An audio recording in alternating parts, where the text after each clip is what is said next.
guys, what's up? It's Millies and Millie Books here, and I wanted to film a quick intro for this really awesome video. On February 20th, which was my birthday, I went to Anderson's bookshop in Naperville, Illinois to watch Brandon Sanderson be awesome, basically. This was actually a signing, and even though I have not read any of Brandon Sanderson's books yet, I've just heard nothing but great things about his novels, so I couldn't imagine a better way to spend my birthday than surrounded by books. Brandon Sanderson, although he talked about his novels a little bit, the majority of the time that he was speaking to the crowd, he talked about writing and how he got into it. And then he, of course, did a Q&A. I did not film all the Q&A, only my question, which I will include in the footage. But yes, he was an amazing person, so funny, so intelligent. Of course, like, what would you expect? His books are ginormous. And I've never heard anybody say anything bad about any of them. So yeah, so here is him being a genius, and I hope you enjoy this footage. Oh, Brandon, what is it you do? And I said, I am a writer. And she replied, this person who was just meeting me, oh, so you're unemployed. I started thinking about this moment, and I've started thinking about how it is we treat creative professions, we treat creative hobbies, and we treat writing in general. Let's say that you go and play basketball over the weekend every weekend. When you get done with that and you tell people, yeah, I play basketball on the weekends, their response is not, when are you going to join the NBA, right? And yet, when you spend your extra time writing, for some reason, there's this sense that the writing has to be worth something. It hasn't been valuable until you've made money off of it, which actually kind of bothers me a little bit. Can I get that back from you? Certainly. So, my little object lesson here is kind of something fun. I don't know if you know this, but I've got friends that are mathematicians, and one of them told me, and I looked it up, it's true, statistically, you just created something that the universe has never seen. Do you know that? Every time you shuffle a deck of cards, you are creating a unique combination of cards that has never been done before. So when you were shuffling there, you probably did it 4 or 5 times. You created something the universe has never seen before. Congratulations. Now, this is only a little shuffling. It's a little sequence of numbers. What's so cool about that? It's important, and I'll get to it in a minute. It has to do with the nature of creativity. I think that we, as a society, should kind of change the way we talk about creativity. I think that we should look at it as something useful for our time, whether or not it ends up being something that we make money off of or whatnot. What is wrong with someone wanting to be a writer on the weekends or in the evenings because they find it fulfilling?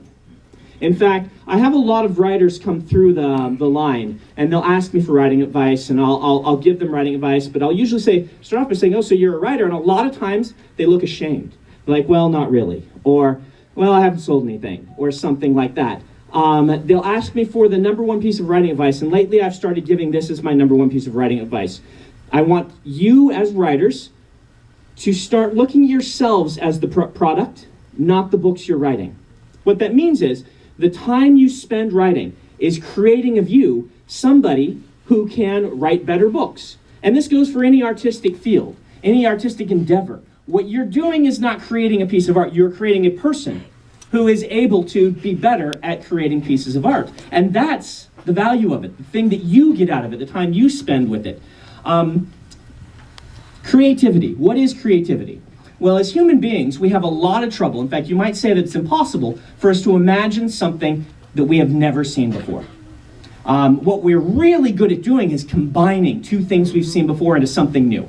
We're really good at this. And this is actually what a book is. When you take something like Mistborn, where did Mistborn come from? Well, I watched a bunch of heist films and loved them, Gangs of Thieves. And then I was reading some epic fantasies, and I'm like, oh, the story of the hero who wins and is prophesied and everything. What if that guy lost? What if Harry Potter got killed at the end, or Voldemort, or what if Sauron took his ring back? He's like, thanks for bringing that to me. It must have been a really hard journey to get this here. Thanks. And I just took those 2 ideas together, like a unicorn, right? You see a horse, you see a thing with horns, you're like, hey, horse with horns. It's this. It's a recombination of things that were separate that you put in a unique sequence. And the thing about it is, what is the value of your writing? What is the value of an artistic pursuit? Well, this is what you can add. They've been said that there's only like, 10 plots. I don't know where they get these numbers, right? People, you've probably read this. They're like, there's only 3 different plots.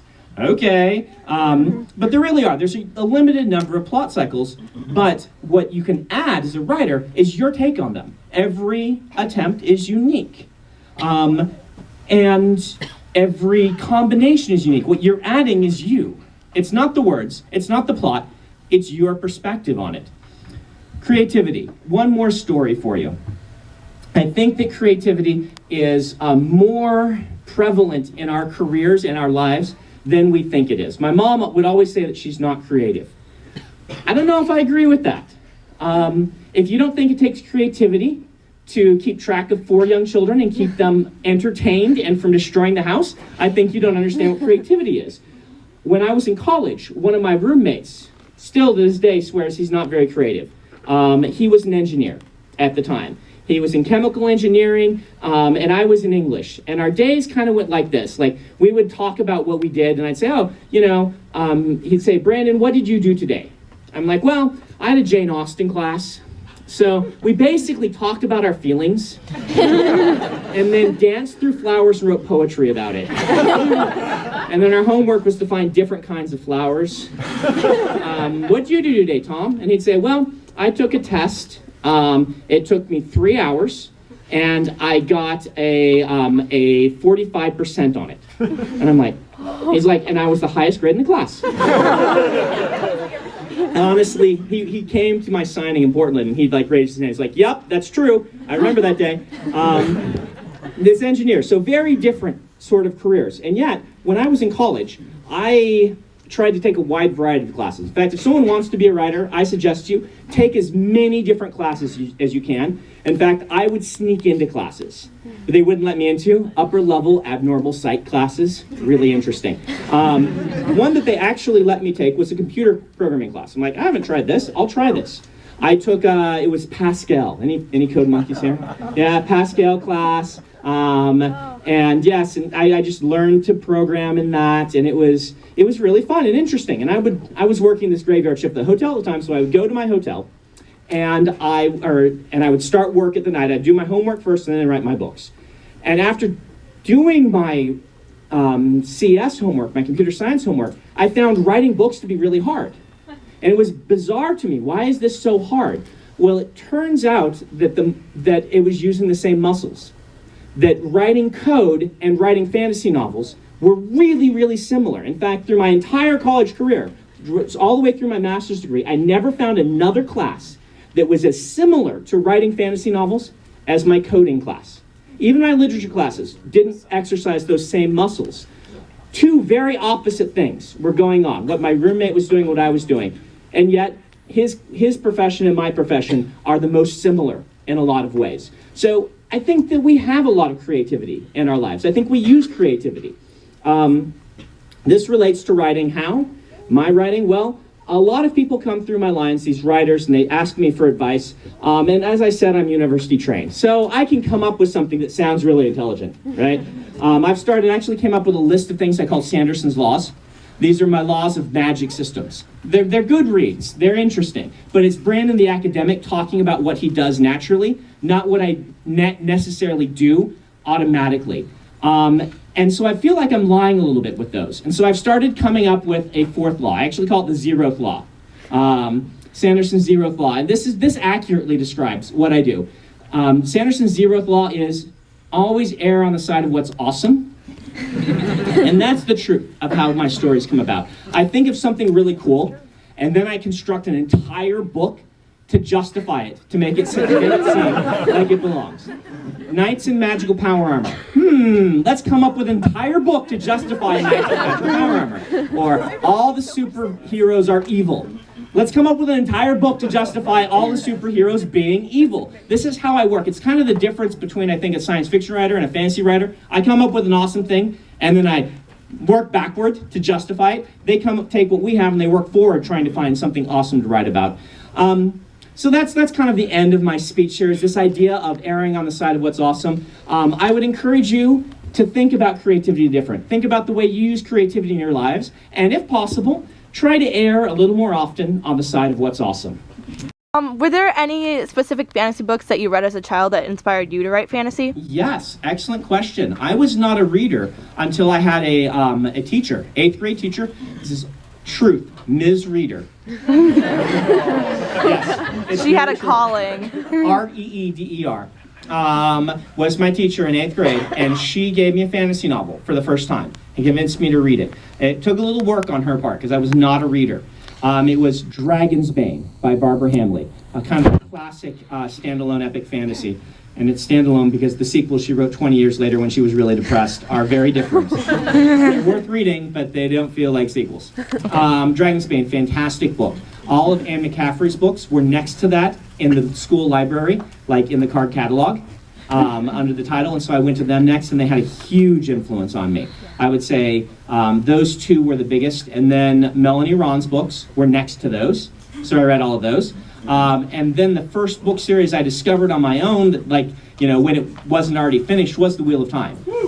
Wheel of Time, the first book came out about a year after I got into reading fantasy novels, and I found the big one on the shelf, and I'm like, ooh, that's a big book. I'm gonna read that big book. And I had no idea what I was getting myself into. Now, lots of Wheel of Time fans can say that. They didn't know what they were getting themselves into. I trumped them, okay? I really didn't know what I was getting myself into in picking up that first Wheel of Time book and reading it. But, all right.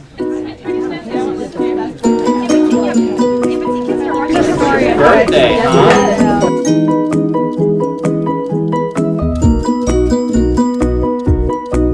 The event indeed was a signing, as you've seen at the end there, so I'm going to quick now show what books that I did get signed. I got Steelheart and Fireflight signed, plus he wrote me happy birthday. Unfortunately, I did not order this from the book depository in enough time for me to be able to get it signed, but I did pick up The Final Empire, or the first novel in the Mistborn trilogy, in the beautiful UK edition, and I cannot wait to pick this up because I've heard nothing but great things, as I've said a bunch of times, about all of Brandon Sanderson's books. So yeah, I didn't get this signed, but I cannot wait to read it. And also, I picked up a copy of A Way of Kings for my brother, and it's in the other room. So again, hope you enjoyed this. Thank you so much for watching. This is Millions of Millie Books. Bye!